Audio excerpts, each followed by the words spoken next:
Sakalayan gunarnavasya Vande Guru Sri Charanaravindan.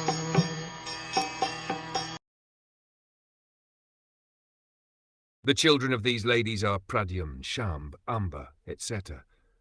Ladies like Rukmini, Satyabhama and Jamvati were forcibly taken away by him from their Swayamvara ceremonies after he defeated many powerful kings headed by Shishupal. And other ladies were also forcibly taken away by him after he killed Bhamasur and thousands of his assistants. All of these ladies are glorious. Exceptionally qualified daughters of powerful kings were allowed to make a choice of their own bridegrooms in open competition, and such ceremonies were called Svayamvar, or selection of the bridegroom. Because the Svayamvar was an open competition between the rival and valiant princes, such princes were invited by the father of the princess, and usually there were regular fights between the invited princely order in a sporting spirit. But it so happened that sometimes the belligerent princes were killed in such marriage fighting, and the victorious prince was offered the trophy princess for whom so many princes died.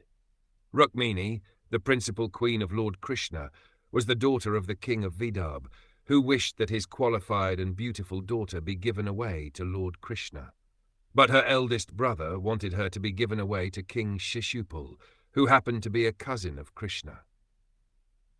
So there was open competition, and as usual Lord Krishna emerged successful after harassing Shishupal and other princes by his unrivaled prowess.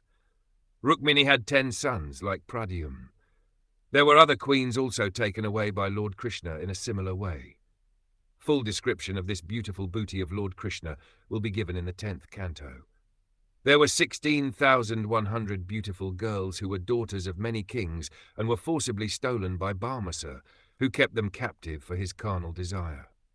These girls prayed piteously to Lord Krishna for their deliverance, and the merciful Lord, called by their fervent prayer, released them all by fighting and killing Bhamasur. All these captive princesses were then accepted by the Lord as his wives, although in the estimation of society they were all fallen girls.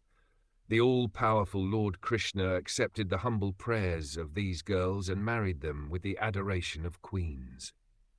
So altogether Lord Krishna had 16,108 queens at Dvaraka, and in each of them he begot 10 children. All these children grew up, and each had as many children as the father. The aggregate of the family numbered 1 million.